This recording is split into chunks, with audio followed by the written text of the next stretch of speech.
नमस्कार। जोहार झारखंड में आपका स्वागत। मैं राहुल ओझा आपके साथ। झारखंड के पूर्व शिक्षा मंत्री जगन्नाथ महतो की पत्नी बेबी देवी अब हेमंत कैबिनेट में शामिल होंगी। सीएम हेमंत सोरेन ने बेबी देवी को मंत्री बनाए जाने का निर्णय लिया है। आज राजभवन के दरबार हॉल में राज्यपाल सीपी राधाकृष्णन बेबी देवी को मंत्री के रूप में पद और गोपनीयता की शपथ दिलाएंगे। इस संबंध में सीएम हेमंत सोरेन की ओर से राजभवन को पत्र भेजा गया था, जिस पर राज्यपाल ने सहमति दे दी है।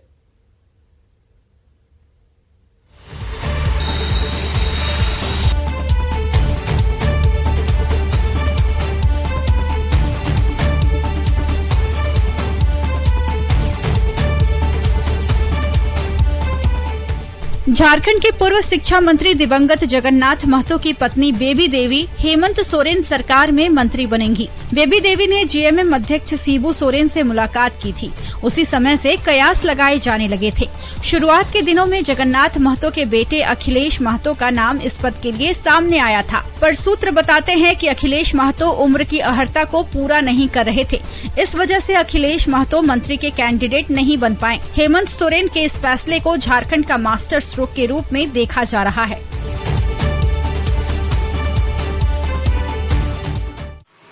देखिए, माननीय मुख्यमंत्री, युवा मुख्यमंत्री ने यह फैसला लिया और एक आंदोलनकारी जो अब दिवंगत हो चुके झारखंडियों की आवाज जगन्नाथ महतो जी की पत्नी को मंत्री बनाने का फैसला लिया। स्वागत योग्य कदम है। और इस मौके पर आज मुख्यमंत्री सहित तमाम मंत्री और भी जो हमारे सीनियर विधायक हैं वो और भी पार्टी के गणमान्य लोग शामिल रहेंगे। वहीं सरकार में सहयोगी कांग्रेस पार्टी मुख्यमंत्री के इस फैसले का स्वागत कर रही है। कांग्रेस का कहना है कि उम्मीद है कि वो अपने पति के काम को आगे बढ़ाएगी। जगन्नाथ महतो जी झारखंड राज्य के एक आंदोलनकारी के रूप में जाने जाते थे और इस राज्य के सहयोग के लिए उनकी भूमिका अग्रणीय रही है।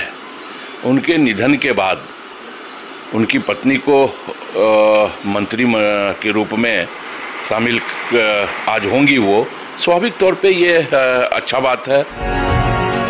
बेबी देवी की मंत्री बनने पर विपक्षी पार्टी बीजेपी शुभकामनाएं तो दे रही है, लेकिन उसका कहना है कि उपचुनाव में हारने के डर से हेमंत सोरेन पहले ही मंत्री पद की शपथ दिला रहे हैं। बेबी देवी जी को मंत्री पद की शुभकामनाएं। और ऐसे भी मंत्री बनाना माननीय मुख्यमंत्री जी का विशेष अधिकार होता है, लेकिन झारखंड में ये गजब का इत्तेफाक होता है कि जब भी झारखंड मुक्ति मोर्चा का कोई उम्मीदवार उपचुनाव लड़ने के कगार पर होता है तो उसे पहले ही मंत्री पद दे दिया जाता है। लगता है माननीय मुख्यमंत्री जी चुनाव के रिजल्ट को लेकर संशय में रहते हैं, उनके मन में डाउट रहता है। क्योंकि जनादेश उसके पास है तो किसी को भी मंत्री बना सकते, 6 महीने के लिए तो बना ही सकती है। अब जहाँ तक चुनाव का सवाल है तो जनता को तय करना है कि भाई हम किसे वोट देंगे। क्या वैसी पार्टियों को देंगे जो वंशवाद में विश्वास करती हैं, या वैसी पार्टी को देंगे जो वंशवाद के बदले राष्ट्र हित में विश्वास करती है, राष्ट्र को आगे बढ़ाने में विश्वास करती है। दिवंगत जगन्नाथ महतो की पत्नी बेबी देवी आज राजभवन के दरबार हॉल में शपथ ग्रहण करेगी। यानी आज झारखंड को नया शिक्षा मंत्री मिलने के लिए जा रहा है। दिवंगत जगन्नाथ महतो की मौत यानी कि 6 अप्रैल को जब उनकी मौत हुई, उसके बाद डुबरी उपचुनाव को लेकर कयास लगाए जाने लगे। कुछ लोगों ने कहा कि जगन्नाथ महतो के जो बेटे हैं अखिलेश महतो, वो इस चुनाव को लड़ सकते हैं, वो मंत्री बन सकते हैं। लेकिन कुछ सूत्र ये बताते हैं कि जो उम्र की अहर्ता है वो उन्होंने पूर्ण नहीं की। इस वजह से अब जो बेबी देवी है यानी जगन्नाथ महतो की जो पत्नी है वो अब मंत्री पद की शपथ लेंगे। शपथ ग्रहण के दौरान बताया जा रहा है कि सीपी राधाकृष्णन उन्हें शपथ दिलाएंगे और उनके साथ साथ जो झारखंड के तमाम वो मंत्री हैं वो यहाँ उपस्थित रह सकते हैं। तो अब देखना होगा कि 12 बजे के बाद क्या माहौल होता है और किस तरीके से बेबी देवी का स्वागत राजधानी रांची में किया जाता है। गौरव झा, न्यूज़ 18 रांची। वहीं शपथ ग्रहण से पहले बेबी देवी ने आज मां छिन्नमस्तिका के दरबार में हाजिरी लगाई और परिवार सहित पूजा अर्चना की। तस्वीर आपको दिखा रहे हैं, जहां शपथ ग्रहण से पहले उन्होंने आशीर्वाद लिया है मां का। और चलिए इस पूरी खबर पर सीएम आवास से अविनाश कुमार और गौरव झा राजभवन से जुड़े हुए हैं। गौरव के पास पहले चलते हैं। गौरव, राजभवन की अगर बात की जाए तो किस तरीके की हलचल है, कब पहुंचने का सिलसिला शुरू होगा, क्या तैयारी है वहां पर? जी, हम आपको बता दें कि आज बेबी देवी यहां पर पहुंचेगी और आज मंत्री पद का शपथ लेगी, लेकिन इससे पहले हलचल जो है वो यहां पर बढ़ गई है। हम सबसे पहले आपको तस्वीरें दिखाएंगे। इस ओर जो पुलिस के जवान हैं वो किस तरीके से यहां पर तैनात हैं और पूरी जो पुख्ती व्यवस्था है वो राजभवन के बाहर में जो है वो कर दी गई है। कुछ ही देर के बाद, कुछ और घंटे का इंतजार, उसके बाद झारखंड को नया शिक्षा मंत्री जब मिलने जा रहा है, उससे पहले खुद जो है यहाँ डीएसपी जो कोतवाली के हैं वो यहाँ पर पुलिस जवानों के साथ तैनात है, क्योंकि पता है कि आज का दिन बड़ा होने वाला है। इस बड़े दिन में बेबी देवी के साथ साथ मुख्यमंत्री हेमंत सोरेन भी अंदर जाएंगे राजभवन के अंदर। उनके साथ साथ जो झारखंड के तमाम मंत्री हैं उनमें से कुछ लोग अंदर हो सकते हैं जो अंदर रहेंगे और शपथ ग्रहण के साक्षी होंगे। समय की अगर हम बात करें तो करीबन 12:30 बजे का समय निर्धारित किया गया है, जिस वक्त की सीपी राधाकृष्णन उन्हें शपथ दिलाएंगे। एक बड़ी जिम्मेदारी बेबी देवी के ऊपर होगी। जिस तरीके से कि पूरे झारखंड भर में 1932 खतियान को लेकर जगन्नाथ महतो मुखरता से बोलते रहे थे, अब बेबी देवी की जिम्मेदारी होगी कि किस तरीके से उस आंदोलन को आगे बढ़ाती है, किस तरीके से शिक्षा विभाग आगे चलता है और किस तरीके से आगे शिक्षा विभाग जो है वो काम करेगा, उसकी जिम्मेदारी बेबी देवी के ऊपर होगी। अगर हम आपको बात करें बेबी देवी किस तरीके से, इनका नाम कैसे सामने आया चुनाव लड़ने को लेकर, तो कयास लगाए जा रहे थे। क्योंकि अगर हम जगन्नाथ महतो की बात करें तो जगन्नाथ महतो जेएमएम के पुराने नेता रहे हैं। लंबे समय से डुमरी जो चुनाव होता रहा है वहां से वो जीतते रहे हैं, लेकिन जब उनकी मौत हुई तो उसके बाद जेएमएम ने उनके घर से किसी एक कैंडिडेट को निकालने की बात कही। सबसे पहला नाम अखिलेश महतो का आ रहा था जो जगन्नाथ महतो के बेटे थे, लेकिन कहा जाता है कि उम्र की आहर्ता वो पूरा नहीं कर पा रहे थे, इस वजह से बेबी देवी को यहाँ पर मंत्री पद की शपथ दिलाई गई। लेकिन इस मंत्री पद के शपथ के साथ ही राजधानी रांची में सियासी हलचल भी तेज हो गई है।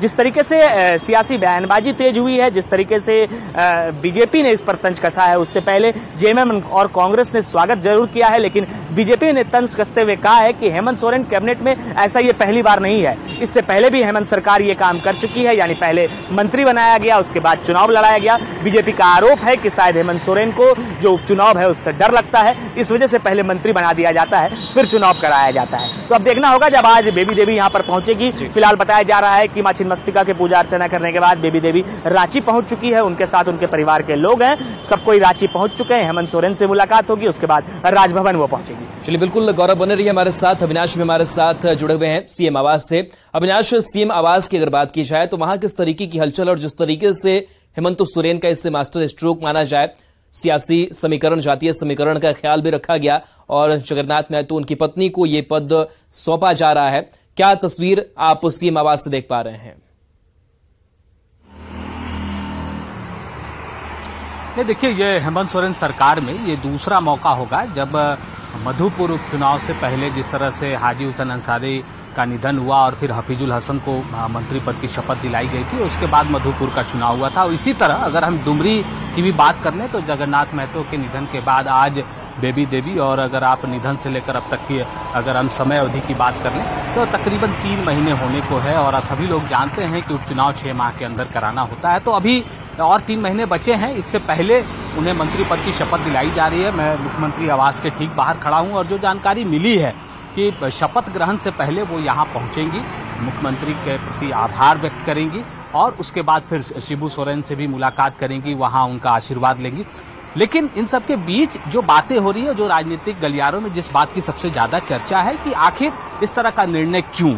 पहली बात तो यह है कि जो डुमरी का इलाका है, अगर आप जगन्नाथ महतो के पूरे राजनीतिक करियर को भी देखें तो वो लगातार वहां से राजनीति करते रहे हैं, संघर्ष करते रहे हैं, चुनाव जीतते रहे हैं और एक अच्छी लोकप्रिय नेता के तौर पर वो स्थापित रहे हैं। जहां तक सामाजिक समीकरण की बात है, जिस पर कहा जाता है कि वोट बैंक के ध्यान में रखते हुए ही इस तरह के निर्णय लिए जाते हैं, तो एक खास समाज को साधने की भी यहाँ से पुरजोर कोशिश हुई है। और एक ऐसी कोशिश, क्योंकि अगर आप उस वोट बैंक को अगर सरकार के साथ के जोड़कर देखें तो अब तक ये कहा जाता है कि एक बड़ा हिस्सा जेएमएम के साथ रहा है और वो जो पूरा इलाका है, उस कोयलांचल के पूरे इलाके की अगर हम बात कर लें तो उस इलाके में जेएमएम की पकड़ रही है और ऐसे सीटों पर, ऐसे समाज वाले इलाके में भी उनको वोट मिले हैं। तो ये जरूरी था कि सही समय पर सही निर्णय लेना, और आज वो बेबी देवी शपथ ग्रहण करेंगे। बिल्कुल, अविनाश नजर बनाए रखिए इस पूरे शपथ ग्रहण समारोह पर, और सहयोगी हमारे गौरव भी जुड़े हुए थे। बहुत बहुत शुक्रिया आप दोनों का। बढ़ेंगे आगे। मुख्यमंत्री हेमंत सोरेन ने गुरु पूर्णिमा के अवसर पर अपने पिता का आशीर्वाद लिया और ट्वीट कर लिखा कि मेरे गुरु, मेरे मार्गदर्शक, दिशोम गुरु श्री शिबू सोरेन जी हैं। आज गुरु पूर्णिमा के शुभ अवसर पर सभी को हार्दिक शुभकामनाएं और जुहार। तो ये संदेश आया है, और देखिए तस्वीर भी सामने आई है जिसमें पैर छूते हुए वो नजर आ रहे हैं शिबू सोरेन के, और उन्होंने अपने पिता को मार्गदर्शक गुरु माना है और इसको लेकर के कहा है कि गुरु पूर्णिमा के शुभ अवसर पर सभी को हार्दिक शुभकामनाएं और जुहार भी।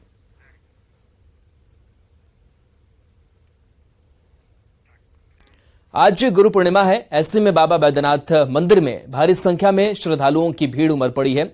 गुरु पूर्णिमा के ही दिन देवघर में विश्व प्रसिद्ध श्रावणी मेला का भी उद्घाटन किया जाता है। आज देवघर के दुम्मा बॉर्डर पर गुरु पूर्णिमा के अवसर पर श्रावणी मेला का उद्घाटन कृषि मंत्री बादल पत्रलेख करेंगे। वहीं देवघर के बाबा बैद्यनाथ मंदिर में पूजा करने को लेकर भारी संख्या में श्रद्धालुओं की भीड़ उमड़ पड़ी है। बारिश के बावजूद भारी संख्या में श्रद्धालु बाबा धाम पहुंचकर बाबा पर जल अर्पण कर रहे हैं। मौके से ज्यादा जानकारी दे रहे हैं हमारे सहयोगी मनीष दुबे।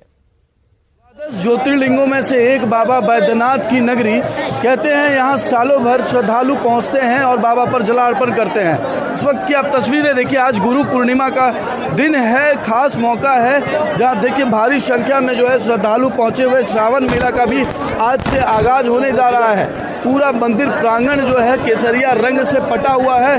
बोल बम के नारे से गुंजायमाय पूरा बैद्यनाथ नगरी, बैद्यनाथ धाम हो चुका है। इस वक्त जो तस्वीरें आप देख रहे हैं बाबा बैद्यनाथ धाम से देख रहे हैं, आज गुरु पूर्णिमा के अवसर पर जो श्रद्धालु हैं राज्य के विभिन्न जगहों से यहाँ पर पहुँचे हुए हैं और बाबा पर जलार्पण करने के लिए यहाँ पहुँचे हुए हैं। साथ ही साथ आपको बता दें कि आज ही श्रावणी मेला का उद्घाटन किया जाएगा, जिसके बाद कल से बाबा बैद्यनाथ मंदिर में अर्घा लगा दिया जाएगा और स्पर्श पूजा आम श्रद्धालुओं के लिए बंद कर दी जाएगी। तो आज का ये खास दिन है, गुरु पूर्णिमा का दिन है, जिसको लेकर भारी संख्या में श्रद्धालु यहाँ पर पहुँचे हुए हैं और बाबा पर जलार्पण कर रहे हैं। तो कुल मिलाकर हम ये कह सकते हैं कि बाबा बैद्यनाथ नगरी में गुरु पूर्णिमा को लेकर भारी संख्या में भीड़ पहुंची हुई है। लगातार जो है बाबा बैद्यनाथ के दर्शन पूजन करने के लिए लोग पहुंच रहे हैं। मनीष दुबे, न्यूज़ 18 देवघर। देवघर में श्रावणी मेला की शुरुआत होने से पहले बाबा मंदिर प्रांगण में रखे 19 दान पात्र को मंदिर प्रशासन की देखरेख में खोला गया। साथ ही दान में मिली रकम की गिनती की गई। दान पात्र से कुल 6,58,925 रुपए मिले। वहीं नेपाली रुपए के साथ ही भूटानी निगुल्त्रम और नाइजीरिया का नारा भी दान के रूप में प्राप्त हुआ है। दान पात्र को कड़ी सुरक्षा के बीच खोला गया। पात्र से निकले पैसे को गिनती के लिए मंदिर प्रशासनिक भवन में रखा गया है। बता दें कि इससे पहले 15 जून 2023 को बाबा मंदिर प्रांगण के सभी दान पात्रों को खोला गया था।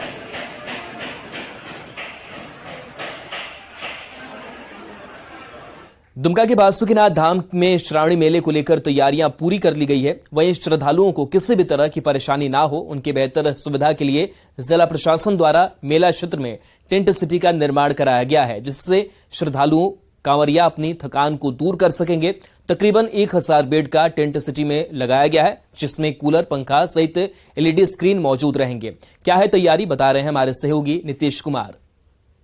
को लेकर बासुकीनाथ में तैयारियां जोरों पर हैं। इस वक्त हम मौजूद हैं दुमका के बासुकीनाथ के प्रांगण में और इस वक्त हम आपको यहां से तस्वीरें दिखा रहे हैं कि श्रद्धालुओं को किस तरीके से परेशानी ना हो, इसको लेकर टेंट सिटी का निर्माण कराया जा रहा है। ये देख रहे हैं, ये तकरीबन 1000 बेड का टेंट सिटी का यहाँ निर्माण कराया जा रहा है। जिस तरीके से श्रद्धालु जो है पूरे बिहार, बंगाल और अन्य राज्यों से जब यहाँ पहुंचेंगे तो उनको किसी तरीके का दिक्कत ना हो और वो बेहतर तरीके से यहाँ आराम कर सके। इसीलिए जिला प्रशासन यहाँ पर जो उनके रहने के लिए, उनके आवासन के लिए यहाँ पर व्यवस्था कराई गई है। तकरीबन 1000 बेड यहाँ पर लगाए गए हैं और हमारे साथ इस वक्त यहाँ के मैनेजर हैं, उनसे हम बात करते हैं और जानते हैं किस तरीके से यहाँ पर तैयारियां कर रहे हैं। यहाँ पर 1000 बेड की व्यवस्था की जा रही है। यहाँ पे श्रद्धालुओं के रहने के लिए, उनके शौचालय के लिए, टॉयलेट बाथरूम के लिए और पंखा, कूलर, प्लग पॉइंट, चार्जर वगैरह, एलईडी बॉल, ये सारी व्यवस्था की जा रही है।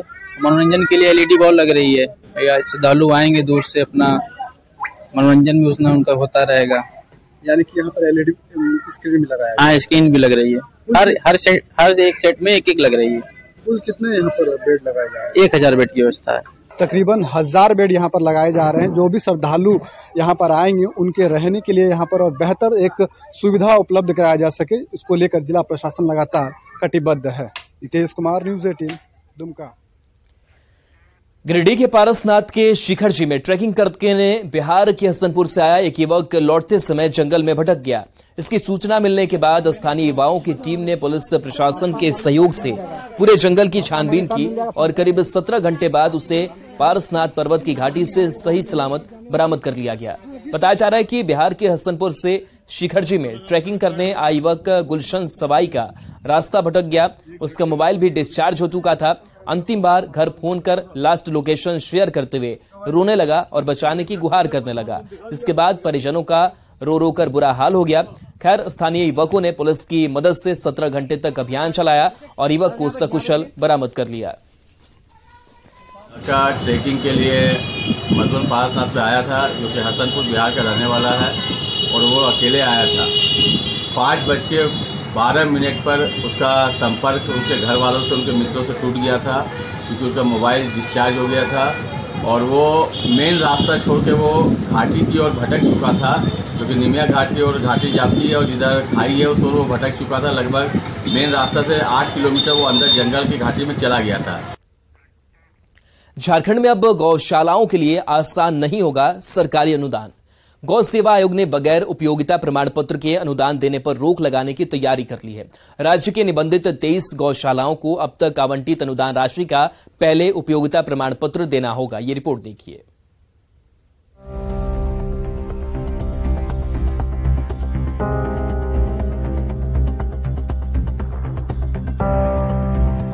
झारखंड में अब आसान नहीं होगा अनुदान। जी हां, ये परेशानी राज्य के गौशालाओं के सामने खड़ी होने जा रही है। गौ सेवा आयोग ने गौशालाओं को मिलने वाले अनुदान का उपयोगिता प्रमाण पत्र अनिवार्य कर दिया है। बगैर उपयोगिता प्रमाण पत्र के अनुदान की राशि आवंटित नहीं होगी। गौ सेवा आयोग का मानना है कि गौशाला गौवंश के संरक्षण और संवर्धन देने की जगह है। इसे सिर्फ अनुदान लेने वाली संस्था नहीं समझा जाना चाहिए। आयोग ने देश के 6 राज्यों से गौशाला के विकास को लेकर चलने वाली योजना की जानकारी मंगवाई है। 7 जुलाई को इस मुद्दे पर एक महत्वपूर्ण बैठक बुलाई गई है। जब से मैंने पदभार ग्रहण किया है, कई प्रकार की समस्याएं सामने आ रही हैं। निश्चित रूप से गौशाला सिर्फ अनुदान देने वाली संस्था नहीं है। गौशाला की ये जिम्मेवारी है कि गौवंश का संरक्षण और संवर्धन किस प्रकार से हो और इसको उपयोग और उपभोग का वस्तु न समझा जाए, इसको लेकर के हम काम कर रहे हैं। 6 राज्यों से हम लोगों ने जो जहां योजनाएं चल रही हैं उनकी पूरी नियमावली, उनकी कार्य योजना को मंगवाने का काम किया है। उस पर अध्ययन चल रहा है। 7 तारीख को हम लोगों ने एक विस्तृत बैठक बुलाई है तमाम राज्य के गौशालाओं को। इस राज्य में गौ हत्या निषेध कानून सख्ती से अनुपालन हो, ये हमारी प्राथमिकता रहेगी। राज्य में 23 गौशाला सरकार की तरफ से निबंधित है। सरकार ने इस गौशालाओं के लिए 10 करोड़ का बजटीय प्रावधान भी किया है। गौशालाओं को सरकार की तरफ से मिलने वाले अनुदान राशि के खर्च का कोई लेखा जोखा नहीं है। मतलब राशि खर्च हो जाने के बाद गौशालाओं ने विभाग को उपयोगिता प्रमाण पत्र नहीं भेजा है। हालांकि सभी गौशालाओं के साथ ऐसा नहीं है। जिन्होंने उपयोगिता प्रमाण पत्र दिया है वो कैमरे के सामने आकर इसकी जानकारी साझा कर रहे हैं। वो इस बात से भी सहमत हैं कि अनुदान का उपयोगिता प्रमाण पत्र होना चाहिए। हम लोग जो भी मिलता है उसका उपयोगिता प्रमाण पत्र हम लोग जमा करते हैं और इसके पहले जो 32 लाख रुपए हम लोग को मिला था जीव जंतु कल्याण बोर्ड से, उसका उपयोगिता प्रमाण पत्र हम लोग दिए। जो सुकुलहुटू गौशाला में शेड बना है उसका दे चुके हैं हम लोग। गौ सेवा आयोग ने पशुओं की चिकित्सा के लिए हाइड्रोलिक एम्बुलेंस खरीदने का भी मन बनाया है। इतना ही नहीं, गौवंश के अंतिम संस्कार को लेकर भी राज्य के सभी डीसी को निर्देश जारी करने की योजना है। हालांकि ये सब कुछ होने में थोड़ा वक्त जरूर लग जाएगा। न्यूज़ 18 के लिए रांची से अविनाश की रिपोर्ट। डीपीएस बोकारो ने अपना 37वां स्थापना दिवस मनाया। इस मौके पर मुख्यमंत्री के प्रधान सचिव विनय चौबे बोकारो पहुंचे। विनय चौबे डीपीएस सेकंड बैच के छात्र रहे हैं।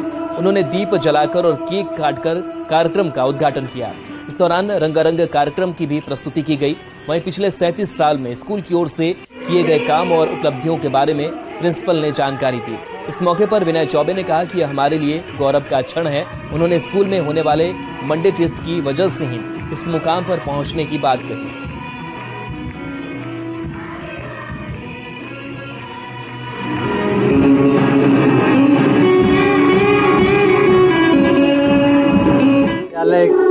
इस विद्यालय के प्रिंसिपल साहब को, इस विद्यालय के विद्यार्थियों को बहुत बधाई देना चाहता हूँ। खुद को भी बधाई देना चाहूँगा कि इस स्कूल ने 36 साल के अपने गौरवशाली इतिहास को जिया है और आशा करता हूँ कि आगे भी ये सफलता की नई ऊंचाइयों को चूमता रहेगा। मैंने 11th में यहाँ मतलब 11th में पहली बार मैथ्स प्लस बायोलॉजी लिया था और पहला टेस्ट बायोलॉजी का था और पहले टेस्ट मंडे टेस्ट में समझ में आ गया कि मुझे बायोलॉजी समझ में नहीं आता है तो मैंने फिर बायोलॉजी को कंप्यूटर में चेंज कर लिया and I think that changed quite a lot.